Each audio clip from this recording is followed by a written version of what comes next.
Hey everyone, it's BMX Mad B 53, and these are my TNA half-year awards.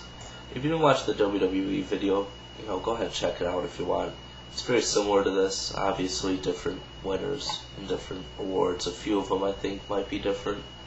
I could be wrong though. I can't really remember if I switched any categories in between the two. But anyway, the match of the half-year, I gave to AJ Styles versus Kurt Angle from Against All Odds. I really enjoyed it. I thought there was a great build-up to it, great delivery of it. It was just a huge matchup, and it was a lot of fun. The runner-up, I gave that one to Samoa Joe versus Kurt Angle from Lockdown. Granted, it was a really different kind of match, but I think they made it work. I really do, and I really enjoyed that one as well. The pay-per-view of the half-year, although it just happened, I gave it to Slammiversary. Mainly due to the King of the Mountain match, which Samoa Joe did win. I really thought it was a great pay-per-view, well built up to, well delivered.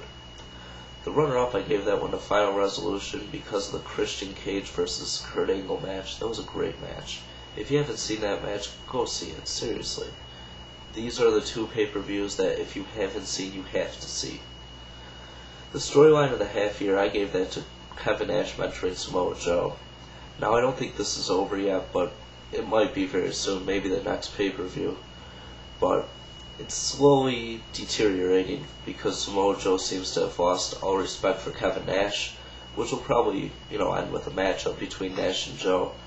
Hopefully they don't put the title on Nash, but I really think they might. The runner-up, Kurt Angle versus AJ Styles over Kurt Angle. Still an ongoing storyline too, I guess, but I really like both of these storylines, and out of all the storylines in TNA, out of all the bad ones, if you're able to pull out two really good ones like this, you're able to work through the bad ones, in my opinion at least. The most overrated wrestler of the half year, I gave that one to Kevin Nash. I mean, I've been a Nash fan for a long, long time, but sometimes it's just time to go, alright? You're not really wrestling, you're just sitting around telling a few jokes, collecting a paycheck. I mean, it's a great life, but, he's not really doing much. The runner-up, I gave that one to Rhyno. I don't understand all the Rhyno love. Why is he main eventing anything? I mean, granted, he's with Cage and they're tagging a little bit, big matches, but what's he really done in recent memory? I'd say nothing.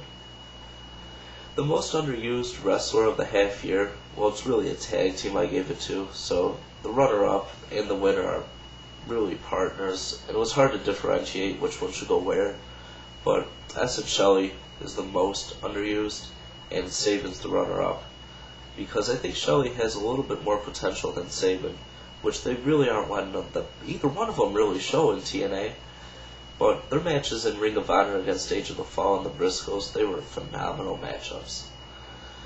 But let's see if TNA does anything with them. They did get a win this week, so maybe. I doubt it though. Most improved wrestler of the half year, that's got to be James Storm.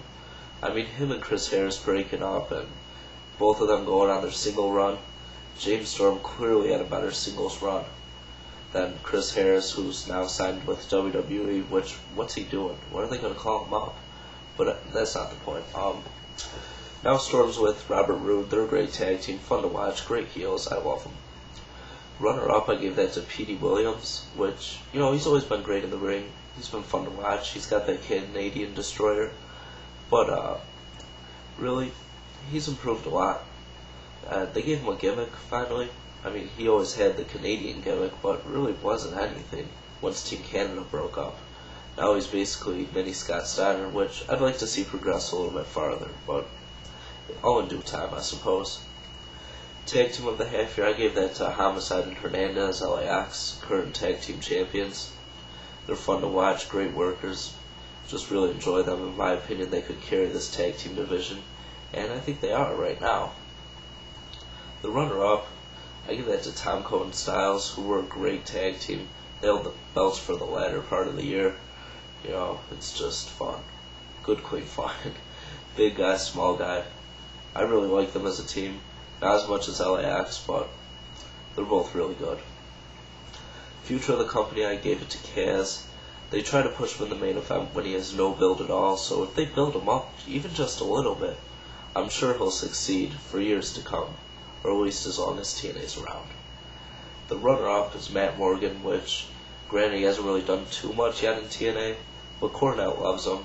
He's a young guy, he's a big guy, he's got the look, he's got the moves. I think he's going to be something sooner rather than later. The wrestler of the half year, well, the runner-up, I gave the runner-up to AJ Styles. I think he's put on some great matches this year with Kurt Angle and others. But the wrestler of the half year shouldn't really be a surprise. I gave that to Samoa Joe. He's finally won the big title, and they're finally putting the company on his back. I really have a lot of faith in Samoa Joe, and I think he's doing a heck of a job there. Best of luck to TNA and Samoa Joe in the future. But anyway, that pretty much concludes my TNA half-year awards. So I'm going to do my ROH ones and then an overall one. See you guys later.